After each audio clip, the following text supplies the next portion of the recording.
पेक्ष में मैं अवगत कराना चाहूँगा कि एक हमारे मुल्क की बहुत बड़ी नेता, बहुत अच्छी नेता हमारी माननीय स्मृति ईरानी जी, मैं 6 महीना मुसलसल दौड़ा उनसे अपॉइंटमेंट के लिए। बड़ी मुश्किल से कई संसदों ने मेहनत की कि मेरा अपॉइंटमेंट हो जाए, हम अपनी दर्द, अपना दुख माननीय स्मृति ईरानी जी को के समक्ष रख सकें। माननीय जगदम्बिका पाल जी जो इंसान की शक्ल में एक फरिश्ते के रूप में हैं, इन्होंने बड़ी मदद की, हम लोगों की बहुत मदद की।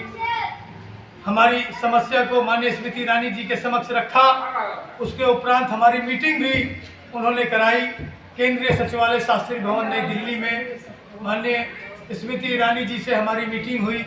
उस मीटिंग में माननीय स्मृति ईरानी जी से मैंने निवेदन किया कि मैं, चूँकि आज ये योजना हमारी ट्रांसफ़र होकर के अल्पसंख्यक मंत्रालय में आई है, आज आप अल्पसंख्यक मंत्री हैं, इससे पहले आप तत्कालीन मंत्री, कैबिनेट मंत्री हुआ करती थी आप मानव संसाधन विकास मंत्रालय की। उस समय आपने कई 100 करोड़ रुपया हमारा सैंक्शन किया था। वो लेटर भी मैंने उनको अवगत कराया, दिखाया। लेकिन बड़े अफसोस की बात हुई कि इतने बड़े मंत्रालय की, इतनी बड़ी मंत्री की इतनी छोटी बात, उन्होंने कहा क्यों आपको नहीं मालूम है कि ये योजना बंद हो गई? धार्मिक संस्थाओं में हम कोई मानदेय नहीं देंगे।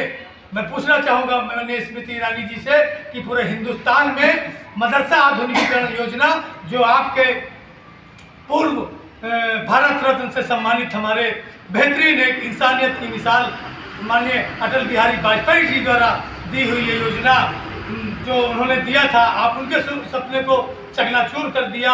आज आपने कह दिया कि इस योजना को जो है हम नहीं चलाएंगे और ये धार्मिक संस्थाओं में हम पैसा नहीं देंगे। मात्र यही एक योजना है जिसमें धार्मिक संस्थाओं में पैसा दिया जाता है और कोई योजना नहीं है। आप HRD में देखिए और भी तमाम से विभाग में देखिए, बहुत से धार्मिक संस्थाओं में पैसा सरकार दे रही है, कोई ये योजना नहीं है। ठीक है, आप नहीं चलाना चाह रही हैं, आपका स्वागत है, आप बंद कर दीजिए, एक लेटर भेज दीजिए कि ये योजना नहीं चलेगी। एक भी लेटर इन्होंने नहीं दिया। तो सारे 16-17 राज्यों में चल रही है, एक राज्यों में इनका एक लेटर नहीं आया जिसमें ये लिखा हुआ हो कि ये योजना SPQEMM जो योजना है, जो अल्पसंख्यक मंत्रालय द्वारा चलाया जा रहा है, इसको बंद किया जाता है। एक लेटर नहीं आया। इतनी बड़ी हमारी माननीय मंत्री जी इतनी छोटी सी उन्होंने बात कह दी कि हम पैसा नहीं दे पाएंगे। इस तरह की तो हमारी माननीय मंत्री जी हैं। इसी के सापेक्ष में हमारे भारत के माननीय प्रधानमंत्री माननीय मोदी जी के कहना है कि हम एक हाथ में लैपटॉप, एक हाथ में कुरान देंगे। यही उनका सबका साथ, सबका विकास, सबका विश्वास है। माननीय प्रधानमंत्री जी, अगर आप ये कहते हैं तो बिल्कुल आप झूठ कहते हैं। आपकी कथनी, आपकी करनी में बहुत फर्क है। आप चिल्ला चिल्ला करके कहते हैं, करोड़ों करोड़ रुपया आप विज्ञापन में खर्चा करते हैं कि हम पसमानदा समाज का विकास करेंगे, हम दबे कुचले मुस्लिम वर्ग का समाज करेंगे। कहाँ गया आपका समाज? अगर शिक्षा के ऊपर आप कुछ नहीं कर रहे हैं तो बेकार कुछ नहीं है। ये जो मदरसा आधुनिकीकरण पूरे हिंदुस्तान में 50,000 है, आज कमर तोड़ी जा रही है, ये आपकी दी हुई योजना है और आपकी कथनी और करनी में बड़ा फर्क है। ऐसा न करिए। मैं अपने प्रधानमंत्री जी से कहेंगे कि इस चीज़ को एक बार इस पर विचार करें, मंत्री जी से विचार करें और इस पे जो एक अच्छी सरकार करती है उस तरह से ये काम करें। इसमें सभी वर्ग के शिक्षक हैं, इसमें हिंदू हैं, मुस्लिम हैं, सरदार हैं, ईसाई हैं, सभी जाति के लोग हैं। इसमें आप गैर इंसाफ काम कर रहे हैं। लिहाजा मैं दोबारा कहना चाहूँगा इन तमाम शिक्षकों की तरफ से कि इस पर विचार करें और जो बकाया हमारा मानदेय है वो निर्गत करें और इसको ससम्मान इस योजना को दोबारा चलाने की कार्य करें। इन्हीं अल्फाज के साथ आज दिनांक 8/10/2023 बदला चौराहे पर मदरसा आधुनिकीकरण शिक्षकों की समस्याओं के संबंध में एक बड़ी ही महत्वपूर्ण बैठक यहाँ पे हुई। इस बैठक में मुख्य रूप से मदरसा आधुनिकीकरण तकरीबन 21,000 शिक्षक जो कार्यरत हैं, इनको पिछले 5-6 वर्षों से भारत सरकार के द्वारा जो केंद्रांश नहीं दिया गया है उसके संबंध में, और उत्तर प्रदेश सरकार के द्वारा जो 40% राजस्व दिया जा रहा है जो अब नहीं दिया जा रहा है, इन सब समस्याओं के संबंध में एक मीटिंग हुई है। इस मीटिंग में हमारे मदरसों के शिक्षक श्री पंकज कुमार मिश्रा जी, श्री दिनेश कुमार त्रिपाठी जी, श्री अशोक कुमार गुप्ता जी, श्री ओमकार नाथ जी, श्री पतिराम जी, प्रहलाद जी, कलीम अहमद, जगत राम वर्मा जी, कृष्ण गोपाल जी, राम प्रताप जी, हसीम भाई, जितेंद्र कुमार जी, रमजान अली, अवधेश कुमार वर्मा, रामदयाल वर्मा जी, दिलीप कुमार वर्मा जी, राधे श्याम जी, बहुत से शिक्षक यहाँ पे मौजूद रहे जिन्होंने अपनी समस्या मुख्य रूप से बताई।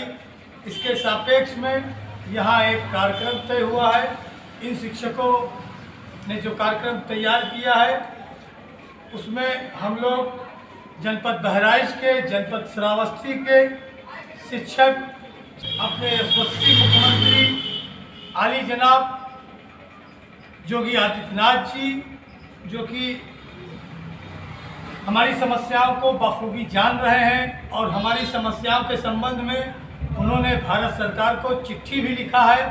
इसके लिए समस्त शिक्षक उनका सदैव ऋणी रहेगा।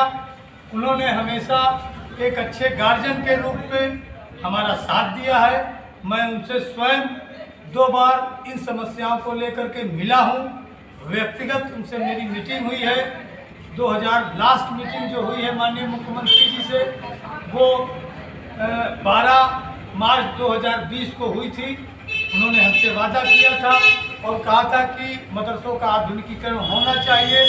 मदरसों में कार्यरत जो हमारे गरीब वर्ग के बच्चे हैं उनको भी समाज की मुख्य धारा से जोड़ना चाहिए और आपका कार्य करेंगे। आपकी लड़ाई अच्छी है, आपकी डिमांड अच्छी है। मैंने कई बार आवेदन किया, कई बार मीटिंग के लिए मैंने मेमोरेंडम भेजा, लेकिन अभी तक दोबारा मीटिंग नहीं हो पाई है।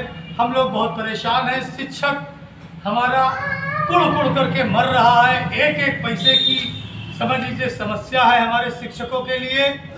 लोग ये वर्क छोड़ रहे हैं। कोई शिक्षक हमारा एडिशनल कार्य करने के लिए मजबूर हो रहा है, कोई पंचर जोड़ रहा है, कोई प्रेस कार्य कर रहा है, कोई शिक्षक ट्यूशन कर रहा है। तरह तरह के शिक्षक हमारे कार्य कर रहे हैं। बद से बदतर हालत हो जा रही है।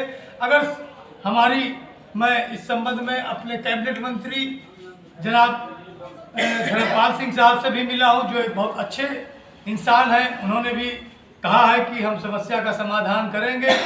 कोई समाधान अभी तक नहीं हो पाया है। मैं अपने राज्य मंत्री दानिश आजाद अंसारी साहब से मिला हूं, उन्होंने भी कहा है, लेकिन अभी तक समस्या का समाधान नहीं हुआ है। हम लोग मजबूर हैं।